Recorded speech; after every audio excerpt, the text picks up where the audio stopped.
Olá pessoal, tudo bem? Vamos dar continuidade à nossa disciplina de ciências. Então, com o conteúdo Estados Físicos dos Materiais. Leitura então do livro didático da página 149 e 150.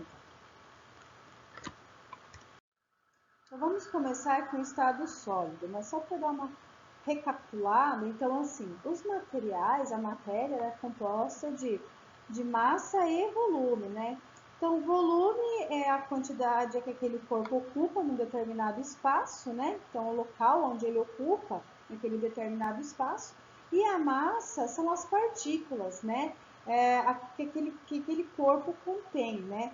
Então, conforme essas partículas elas estão organizadas, ou seja, agregadas, é que vai dar os estados físicos. Então, nós temos três tipos de estados físicos, né? Nós temos o sólido, o líquido e o gasoso desses materiais, dessa organização desses materiais. Então, vamos começar então com o estado sólido, tá? O estado sólido, ele tem forma definida e volume constante. Então, nós podemos observar aqui na imagem desses objetos, né, que possuem uma forma definida e o seu volume é constante, não se altera, né? Então, se eu pegar uma cadeira que está perto de uma porta e mudar essa cadeira para perto de uma mesa, o seu volume e a sua forma não muda, tá? E diferente do que quando nós vamos pegar o líquido, né? Se eu mudar o líquido de lugar, ele sim, ele vai ter a sua forma variável e o volume constante, tá? Então vamos para as suas características. Então, estado sólido, né? As características específicas do estado sólido. Lembra que eu estou falando de agregação dessas partículas, né? Então, ela pode estar classificada em três principais: elasticidade, maleabilidade e resistência, tá? Elasticidade, eu usei como exemplo o elástico que nós utilizamos ali, né, no dia a dia, né?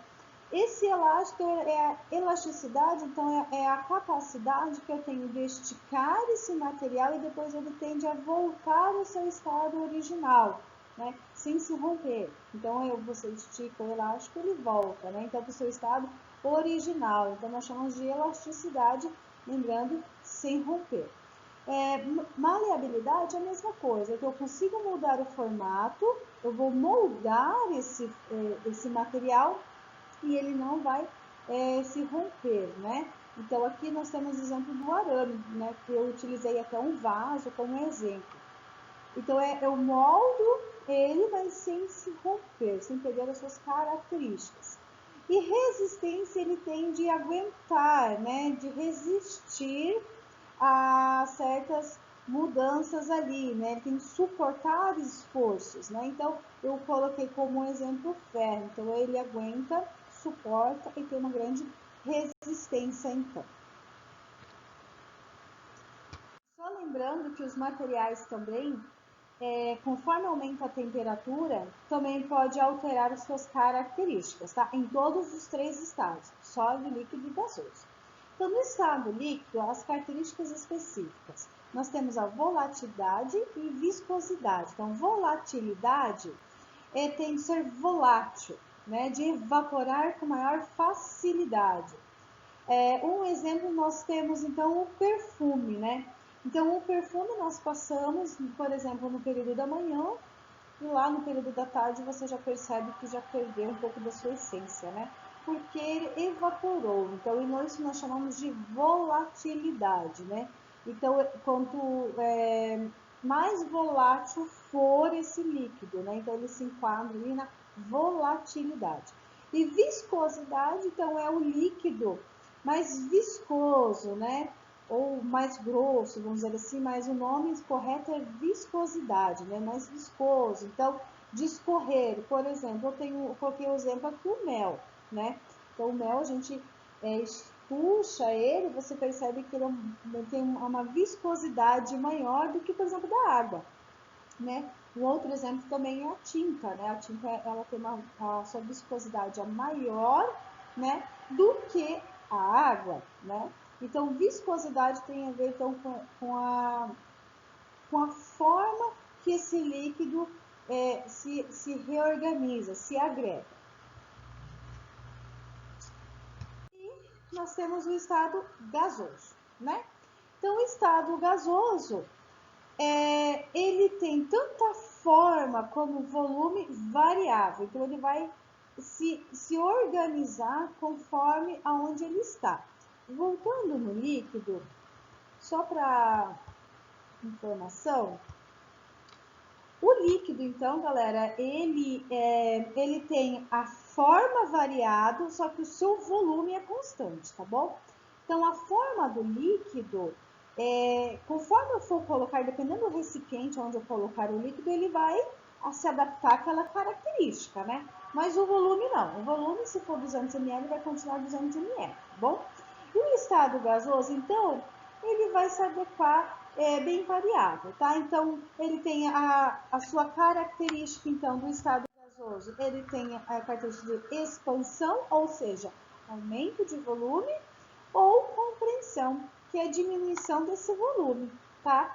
Então, ele vai se organizar conforme aonde ele está, né? Por exemplo, ele no pneu, né? Ele vai ter ele pode se diminuir, ou seja, de compreensão.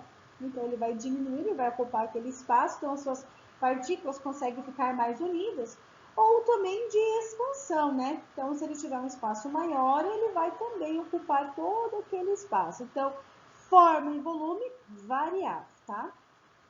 Então, essa organização desses materiais. Então, aqui nós temos um mapa mental dos 3 estados físicos, tá? Então, no estado sólido, forma é definida e o volume é constante, não se altera. Líquido, a forma é variável e o volume é constante, então, ou seja, né? A forma, ele vai se adaptar aonde ele está inserido, né? Se eu colocar num copo, ele vai se adaptar ao formato daquele copo, só que o volume é constante, né? Então, se eu colocar esse líquido num copo de 200 ml e depois retirar esse líquido e colocar, por exemplo, numa jarra, vai continuar a 200 ml, ele só vai mudar o seu formato, tá? E o gasoso não. Tanto a forma e o volume são variáveis, as suas partículas conseguem se organizar. Lembre-se, então, que essas partículas vão definir esses estados pela agregação, ou seja, pela organização dessas partículas. Se elas estiverem bem organizadas, juntinhas, será o estado sólido. Se essas partículas estiverem um pouco mais dispersas, será o estado líquido. E se essas partículas estiverem bem dispersas, soltas, desorganizadas, será então no estado gasoso, tá? Só relembrando então que a temperatura pode influenciar nas características dos materiais, ok? Tchau, pessoal, até a próxima aula.